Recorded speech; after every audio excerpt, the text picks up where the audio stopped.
सरकार ने जातिगत जनगणना कराने की घोषणा की है। आज हम इसी विषय पर बात करेंगे, जातिगत जनगणना।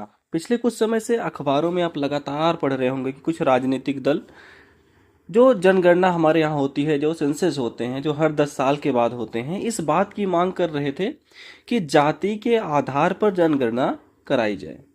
और यहाँ तक कि कुछ राज्यों ने तो बाकायदे अपने यहाँ जाति के आधार पर जनगणना करवा भी ली है, जिनमें 3 राज्यों के नाम आ रहे हैं पढ़ने में: बिहार, तेलंगाना और कर्नाटक। वहाँ जातिगत जनगणनाएं हो चुकी हैं। देखिए, राष्ट्रीय स्तर की जनगणना केंद्र सरकार कराती है, लेकिन उन्होंने अपने स्तर पर जनगणना कराई है।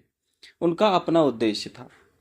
उनका उद्देश्य बहुत स्पष्ट था कि हम ये जानना चाहते हैं कि हमारे राज्य में किस किस जाति के कितने कितने लोग हैं, वे कहाँ कहाँ रहते हैं, उनकी सामाजिक आर्थिक स्थिति क्या है, ताकि जब हम प्लान बनाए, उनके कल्याणकारी योजनाओं के बारे में सोचें, तो हमारे पास डेटा हो, हमारे पास आंकड़े हों उनकी स्थितियों के बारे में, उनके भौगोलिक क्षेत्रों के बारे में।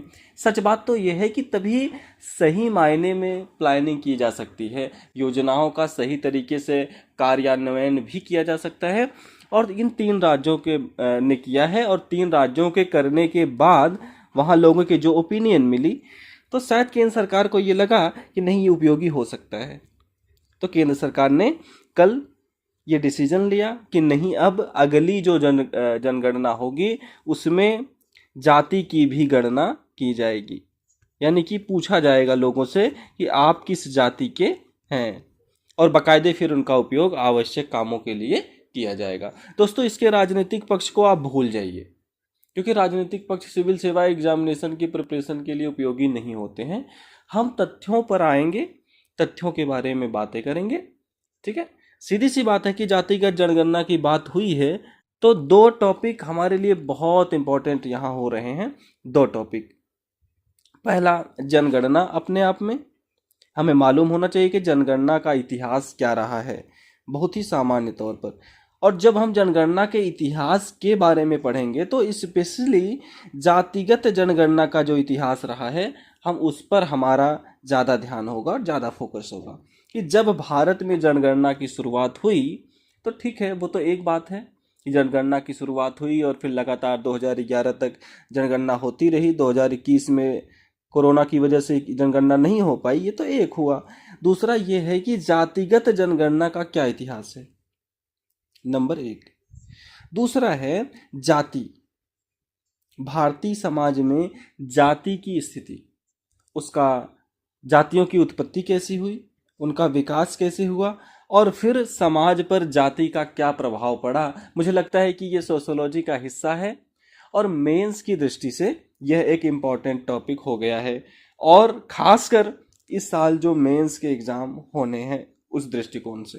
तो दोस्तों, यहाँ हम जाति का जो इतिहास है, जाति की जो संरचना कैसे हुई, उसका समाज पर क्या इम्पैक्ट हुआ, उस पर बात करने नहीं जा रहे हैं। हम अपनी बात को केवल जनगणना तक सीमित रखेंगे।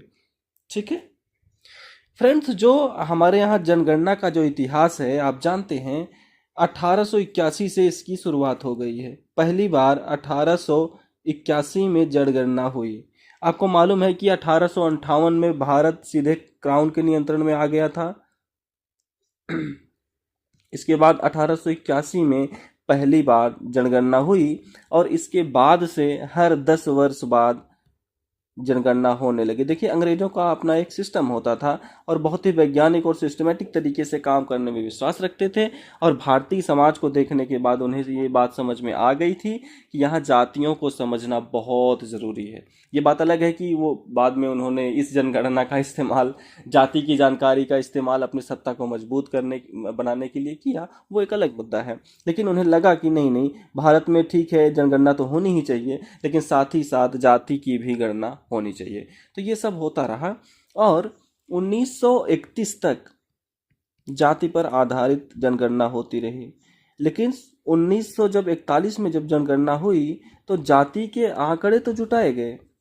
ये अंडरलाइन कर रहा हूं मैं कि ऐसे की नहीं जाति की गणना नहीं हुई है, लेकिन उनको सार्वजनिक नहीं किया गया।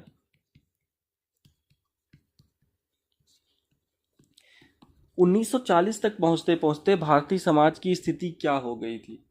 धर्म के आधार पर बिल्कुल दो धड़े प्रोमिनेंट रूप से दिखाई देने लगे थे, हिंदू और मुसलमान। तो समाज कहीं ना कहीं दरकने लगा था। उस समय अंग्रेजों ने यह महसूस किया कि अगर जाति के आंकड़े सार्वजनिक कर दिए गए तो समाज पर इसका बहुत निगेटिव इम्पैक्ट पड़ेगा। दूसरी बात आपको यहाँ यह भी गौर करना चाहिए कि 1937 में भारतीयों के द्वारा राज्यों में सरकार का निर्माण कर लिया गया था, अपने मंत्रिमंडल बना लिए गए थे। यानी कि इस दौर तक पहुंचते पहुंचते जो हमारे नेता थे उनका भी इम्पैक्ट कहीं ना कहीं ब्रिटिश नीतियों पर पड़ने लगा था। सही तौर पर पढ़ने में ये बात नहीं आई है कि हमारे नेताओं ने इसके लिए उन्हें कितना बाध्य किया, दबाव डाला कि आप जातिगत जो है आंकड़े सार्वजनिक नहीं करेंगे, लेकिन आंकड़े सार्वजनिक नहीं किए गए। 1947 में देश आज़ाद हो गया।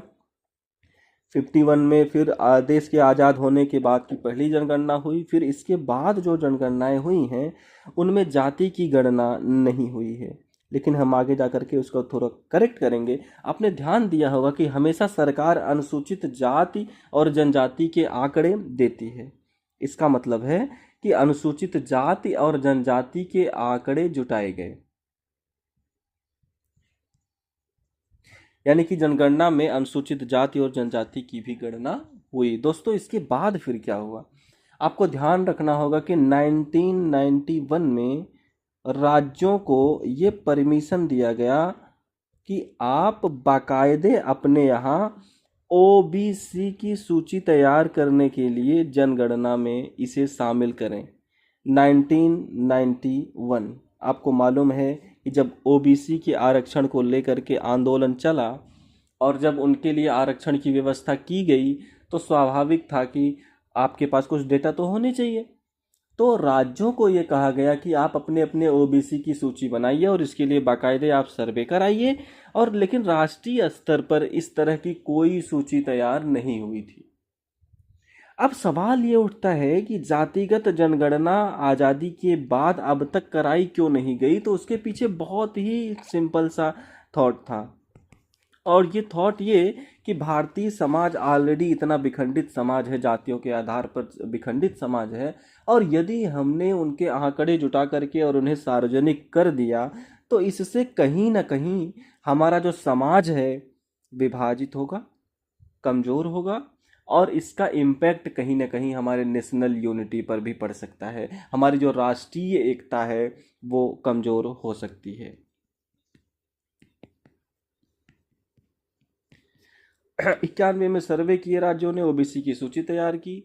फिर जो एक महत्वपूर्ण बात है, 2011 में जो यूपीए की सरकार थी, मोटे तौर पे कांग्रेस की जो सरकार थी, उसने सामाजिक आर्थिक और जातीय जनगणना कराई।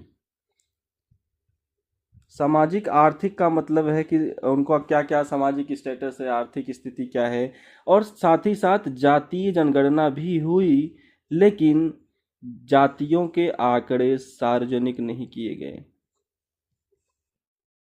आंकड़े सार्वजनिक नहीं किए गए। इसका मतलब है कि मोटे तौर पे आप कह सकते हैं कि 1931 के बाद जो जातीय आंकड़े हैं हमारे पास सार्वजनिक रूप से उपलब्ध नहीं है। ये एक पक्ष हो गया। अब आप दूसरे पक्ष को देखिए कि हमने लोक कल्याणकारी राज्य की स्थापना का संकल्प लिया है, और सीधी सी बात है कि इसमें ज़रूरी है कि जो हाशिए पर लोग रह रहे हैं, जो आर्थिक सामाजिक सांस्कृतिक दृष्टि से कमज़ोर वर्ग के लोग हैं, उन्हें मेन स्ट्रीम में लाया जाए। तो मेन स्ट्रीम में लाने के लिए हमें आंकड़ों की ज़रूरत है। भारत की सामाजिक स्थिति कुछ इस तरीके की रही है, सामाजिक परंपराएं कुछ इस तरीके की रही हैं कि कुछ पर्टिकुलर जातियां हमेशा हाशिए पर रही हैं, ऐतिहासिक काल से हमेशा हाशिए पर रही हैं। इसीलिए जाति की जनगणना इम्पोर्टेंट हो जाती है। अगर कुछ विशेष जातियां ही हाशिए पर हैं तो हमें मालूम होना चाहिए कि भाई वो जातियां कौन कौन हैं, कितनी हैं, कहाँ कहाँ रह रही हैं, उनकी इनफैक्ट किस बात की रिक्वायरमेंट है, किस तरीके से उनका विकास किया जा सकता है, किस किस तरीके से उनके लिए योजनाएं बनाई जा सकती हैं, कहाँ कितना फंड दिया जाना चाहिए। तो ये सब निर्णय आप कैसे लेंगे यदि आपके पास आंकड़े ही नहीं होंगे। तो इस पर विचार किया जाने लगा, और अब आप देखिए कि धीरे धीरे करके कितनी ज़्यादा योजनाएं ऐसी चल गई हैं जो इन लोगों के लिए लागू की गई हैं। तो दोस्तों, दो तरफा बात है। एक तरफ तो ये कि कुछ पॉलिटिकल पार्टी लगातार इस बात की मांग कर रही थी कि जातीय जनगणना कराई जानी चाहिए। दूसरी बात की जो कार्यक्रम लागू किए जा रहे हैं उन्हें बहुत ही वैज्ञानिक और व्यवस्थित तरीके से लागू करने के लिए ज़रूरी हो गया था कि हमारे पास इनके आंकड़े हों। तो इन सब को देखते हुए मुझे लग रहा है कि केंद्र सरकार ने फिर अब जातीय जनगणना कराने की घोषणा की है, निर्णय लिया है। लेकिन महत्वपूर्ण तथ्य ये है कि ये निर्णय कब से लागू होगा इसके बारे में अभी कोई भी स्पष्ट घोषणा नहीं हुई है।